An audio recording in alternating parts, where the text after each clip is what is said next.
Self-defense is the right as well as the responsibility of every American citizen, no matter who he is or what his background or attitudes. Sometimes he can protect himself as an individual, but more often he must do it as a member of a group. Military organization is simply a means to accomplish that end efficiently.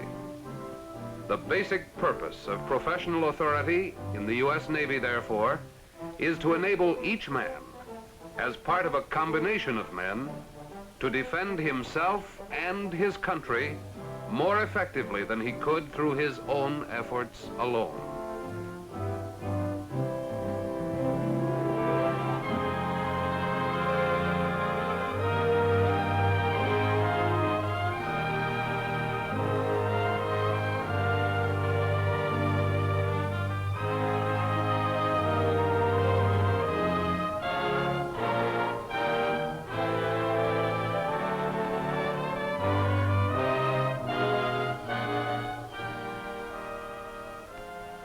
What, then, is required of the commissioned officer carrying out the functions of authority in the naval service? Technical knowledge, obviously basic. But because the officer doesn't work with machines alone, he needs something else. The ability to get people to work together toward common objectives. He needs to be a leader. What does leadership make one think of? Immortalized heroes: Jones, Farragut, Decatur, the two Perrys, Maury, Dewey, Preble. These men were all successful commanders. Let's see what kind of men they were. Impulsive, deliberate, religious, forceful, magnetic, scholarly, decisive, humorous, enthusiastic, shy, aggressive. Each was different in his own way. What did they have in common? One thing for sure: they got the job done. And since the job required men, they got men to do the job. And they got them to do it better. In getting men to do jobs better, we must recognize two essential requirements. First, the men must be able to do the job. In this, a man is like the machines he uses. The better designed the machine, the better it does its job. The better a man's natural ability, skill, training, and experience, the better he can do his job if he wants to. Second, then, men must want to do the job. Like machines, they need forces that can drive them to use their abilities to think, to work, to sweat, to get the job done. Forces that drive us all to learn and to do what we must to get what we need. Men, like machines, are driven, but there the similarity ends. While any particular machine is driven by the one kind of power for which it was designed, human beings are driven by a multitude of motivating forces.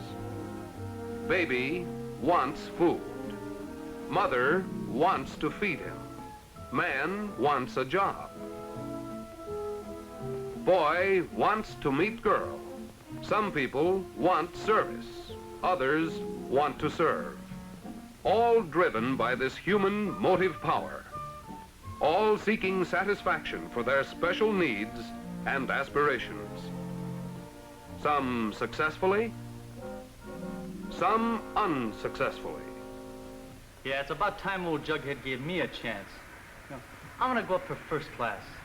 Now I can take these babies apart, put them together again in my sleep. All I want is to get off this tub.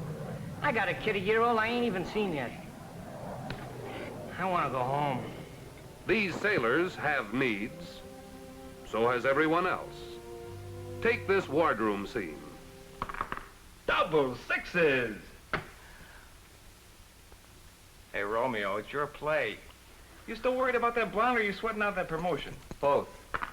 I want that other half stripe for a wedding present. I've been overworked and underpaid long enough. Well, all I want is to square myself with the old man after fouling up that gunnery chute today. Come on, fellas, knock it off. I want to qualify for underway deck watch. I want to get this course in. The I want, in fact, expresses each man's needs.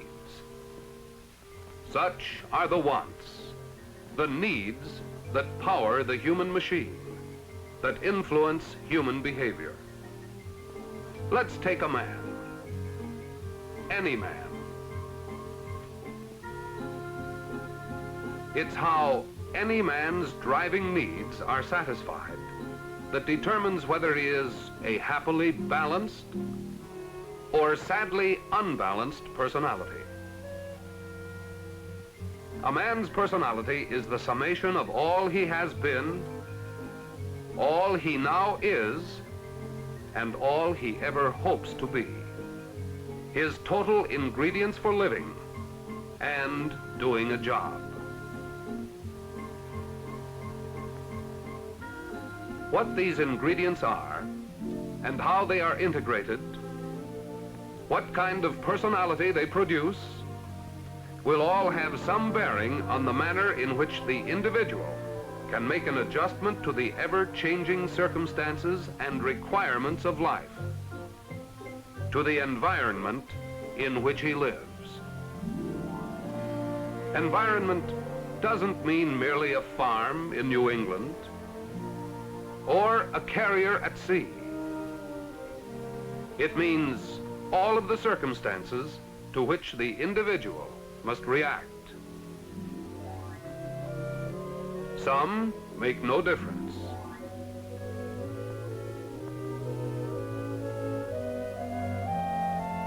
Some are favorable.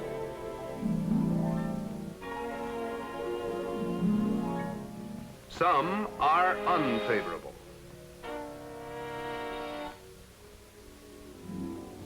Take a day, any day.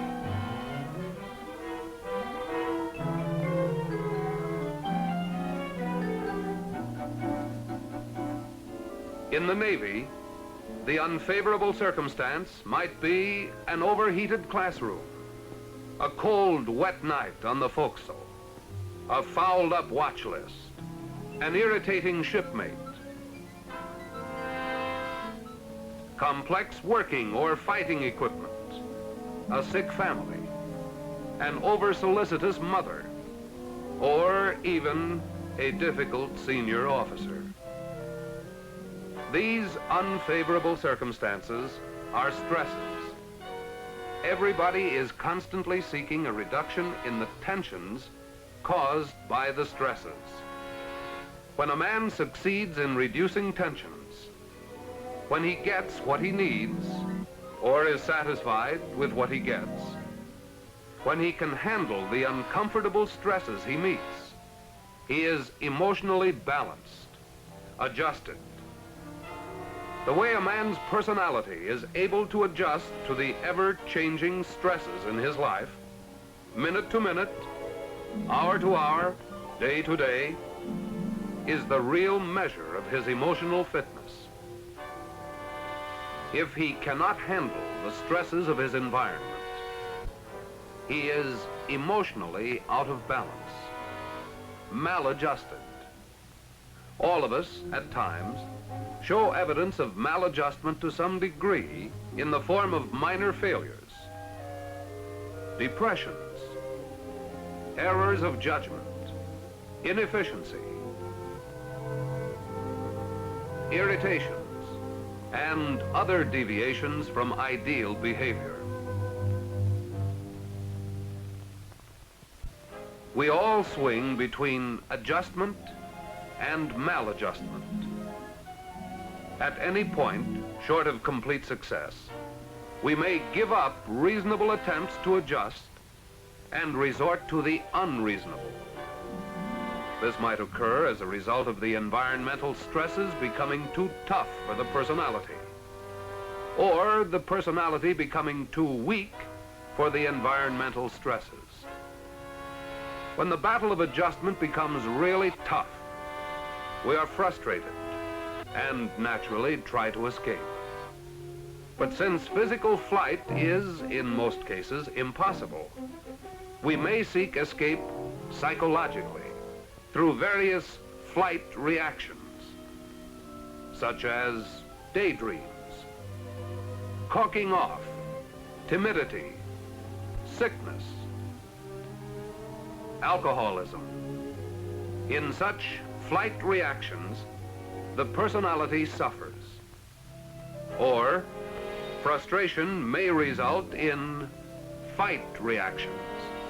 Then the environment is made to suffer. Such reactions are seen in irritability and in destructive behavior.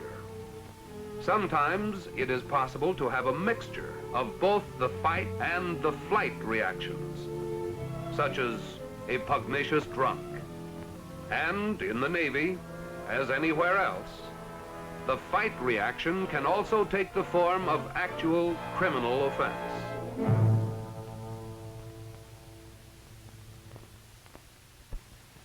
Irresponsible actions of any kind inevitably involve the professional interests not only of the line officer, but also of the medical officer. Because although disciplinary problems are the line officer's responsibility, the medical officer can help prevent bad behavior at its source. Bad behavior is a symptom of unsuccessful attempts to adjust to the naval environment. But you've got to realize that unauthorized absence just can't be taken lightly. The general nature of the charge in this case is desertion. 2/3 of the members present at the time the vote was taken, concurring, sentences you to be discharged from the naval service with a bad conduct discharge, to forfeit all pay and allowances, and to be confined at hard labor for 8 months. A man may lose his balance completely, go way off course. Furthermore, in the Navy, a man whose needs are frustrated can't resign or change his job. He can't gracefully escape. A maladjusted sailor must either stick it out until his enlistment expires, or get court-martialed, or medically surveyed. Fortunately, however, this same exacting environment is a source of strong psychological support, both for the officer and for the men under his command.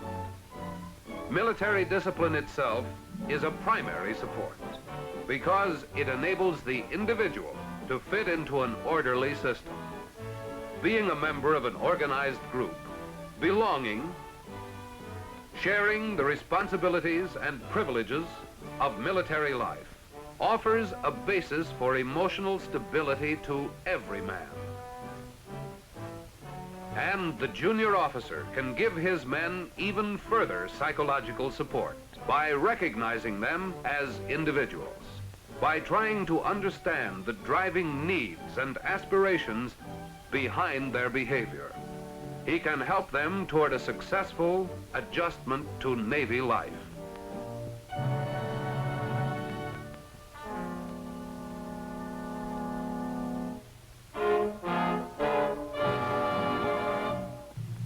But the officer who ignores his men's driving needs and problems of adjustment is ignoring his own self-interest. Unsatisfied needs, unresolved problems of adjustment will backfire in the form of transfer requests, increased sick calls, AWOLs, waste, and inefficient performance of duty.